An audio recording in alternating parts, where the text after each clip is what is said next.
Assalamualaikum dan salam sejahtera. Ucap terima kasih yang berhormat Menteri Besar Kasih Khalid, my esteemed colleague, MJ Akbar, friends. It is a rare pleasure, honor for us to welcome one of the most prolific and pronounced intellectual, writer and journalist, not only known to India but also the subcontinent and also the region.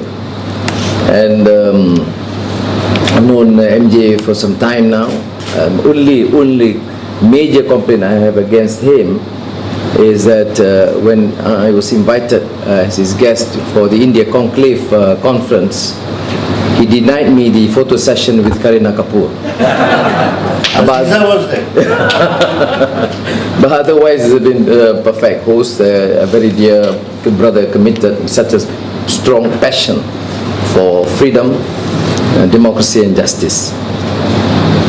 Now, let me just say that there is never a dull moment when reading MJ Akbar. He can be diplomatic if he wants to, but most of the time he doesn't tolerate fools. So we will call a Taliban, and not some turbaned fundamentalist of Salafist of persuasion, or by some other apologetic description. Reviewing Akbar's books is, however, a different kettle of fish. Yes, he's never dull, but because he seems to have so much to say, speed reading him is quite a futile exercise. Just keeping up with his thought processes sometimes requires mental energy of Herculean proportions. Most mortals will consider themselves very fortunate to have one of two talents. One, to have the gift of the gab but lacking in writing skill.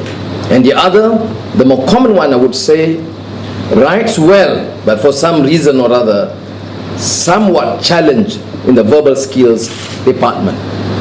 MJ Akbar is blessed with both well. Certainly no question he is a superb writer, but give him the microphone and he will talk until the cows come home. My apologies. I forgot that since the breaking of that scandal, any reference to cows here in Malaysia, beef or even butter, may be considered seditious. Now, I'm not exaggerating when I refer to his skill, because I had a private session with Prime Minister Manmohan Singh, and he said to me, Anwar, you are very fortunate because MJ treats you like a friend, and the rest, you know. Manmohan doesn't seem to be too happy reading MJ Akbar's comments. So I'm very much relieved today that I'm not here to review his works. Indeed, it is such an honor for me that MJ has asked me to join Tan Sri Khalid Ibrahim to launch Tinderbox. And having declared my incapacity to review his writings, I therefore now exercise my severe limitations merely to share some thoughts about his works. I followed MJ Akbar's books as a continuum, from Byline, then Nehru, The Making of India, which is a great classic work, and Kashmir, Behind the Veil, just to name a few. Notice that I use the word follow and not read. And I believe herein lies a significant difference.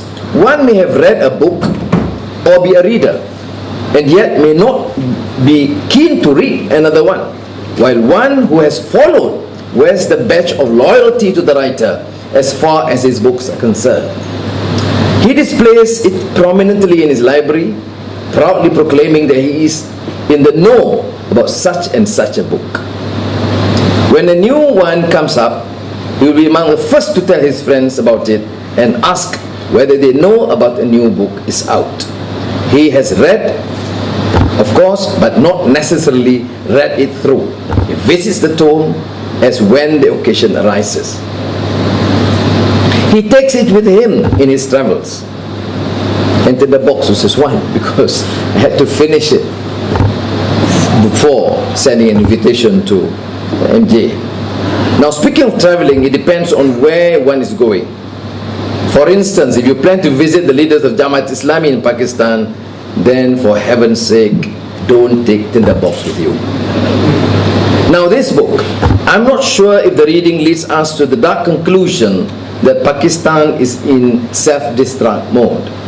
But I'm sure that not everyone will agree that Pakistan is simply beyond repair. Nevertheless, I believe it is legitimate to explore answers to the question, why is Pakistan in the situation it is today?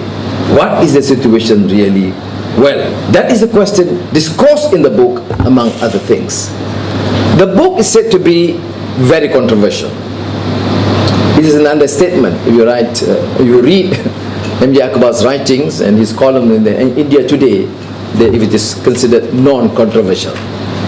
But as we know, controversy is not something a writer worth his salt ought to be shy of. The title obviously gives quite a bit away. It's not for me to talk too much about this book, but suffice to say that whether you call it time bomb, power cake or tinderbox, there is some explosive stuff being talked about. So for those who are thinking of a light and easy read, this is probably not for them.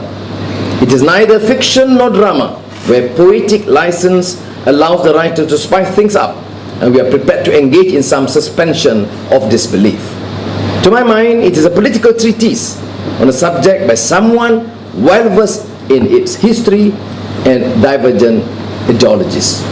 And as T.S. Eliot says, history may be servitude, history may be freedom. And speaking of freedom, I would of course be remiss if I didn't mention Pakistan's great leader, Qaid al-Azam, Muhammad Ali Jinnah, who is without doubt universally acclaimed as a pivotal in the creation of Pakistan. Just about 6 months before he passed on, he said, quote, "The story of Pakistan, its struggle and its achievement is the very story of great human ideals, struggling to survive in the face of great odds and difficulties." Now, his latest outing by M.J. Akbar will put him in the crosshairs of quite a few people, and be that as it may, I leave it to you to draw your own conclusions.